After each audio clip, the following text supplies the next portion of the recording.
আমরা এই সংরক্ষিত নারী আসনের সংখ্যা 50 থেকে বৃদ্ধি করে 100 উন্নীত করার জন্য প্রস্তাব রেখেছি।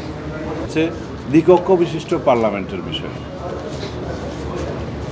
তা আপনারা সবাই জানেন আমাদের দলের পক্ষ থেকে যে আমরা 31 দফা প্রস্তাব জাতির সামনে উপস্থাপন করেছিলাম, তার মধ্যে দ্বিকক্ষ বিশিষ্ট পার্লামেন্টের ধারণার সাথে আমরা একমত। আমাদের প্রস্তাব এবং আসন সংখ্যা এই উচ্চকক্ষের এটাকে সিনেটও নামকরণ করা হয়েছে, যদিও এটা এখনো ফাইনাল না। এখানে আসন সংখ্যা হবে 100, সেটা আমাদের প্রস্তাব। 100 আসনের বিষয়ে প্রায় অধিকাংশ রাজনৈতিক দল একমত এবং অধিকাংশ রাজনৈতিক দল দ্বিকক্ষ বিশিষ্ট পার্লামেন্টের বিষয়েও একমত। তবে কিছু কিছু রাজনৈতিক দলের সে বিষয়ে একটু আপত্তি আছে। এটা হচ্ছে যদি দ্বিকক্ষ বিশিষ্ট পার্লামেন্ট স্থাপনের বিষয়ে একটা ক্ষমতা আসে, সেটা এক, সদস্য সংখ্যা যদি 100 হয় সেটা 2, তারপরে হবে কর্মপদ্ধতি এবং সিলেকশন পদ্ধতি। এই জায়গাতে আসতে হয়তো আর একটু কিছু সময় লাগবে, সবাই আলোচনার প্রেক্ষিতে, তখন সেটা বলা যাবে। ছিল প্রধান বিচারপতি নিয়োগ সংক্রান্ত।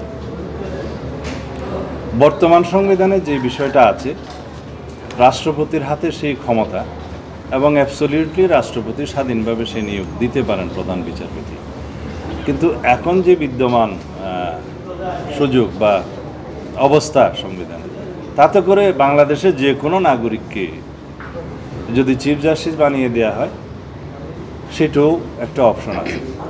তা আমরা মনে করি সেটা থাকা ঠিক হবে না, এবং সেটা অ্যাপিলেট ডিভিশন থেকে হবে না অন্যখান থেকে হবে, সেটার কোনো বিধিনিষেধ নাই।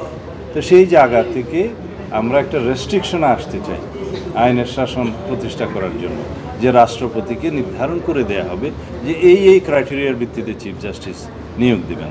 তার মধ্যে মোটামুটি শতকরা, আমি শতকরা হিসাব বলবো না, 2টি রাজনৈতিক দল বাদে বাকি সবাই এক জায়গায় এসছেন যে রাষ্ট্রপতিকে এখানে নির্ধারণ করে দেয়া হবে যে কোন কোন ব্যক্তি প্রধান বিচারপতি হওয়ার যোগ্য হবেন। তার মধ্যে এসছে অবশ্যই তারা আপিলেট ডিভিশনের বিচারপতি হতে হবে এবং আপিলেট ডিভিশনের জ্যেষ্ঠতম 2 জনকে সেই বিবেচনায় রেখে যে কোনো একজনকে করতে পারবে।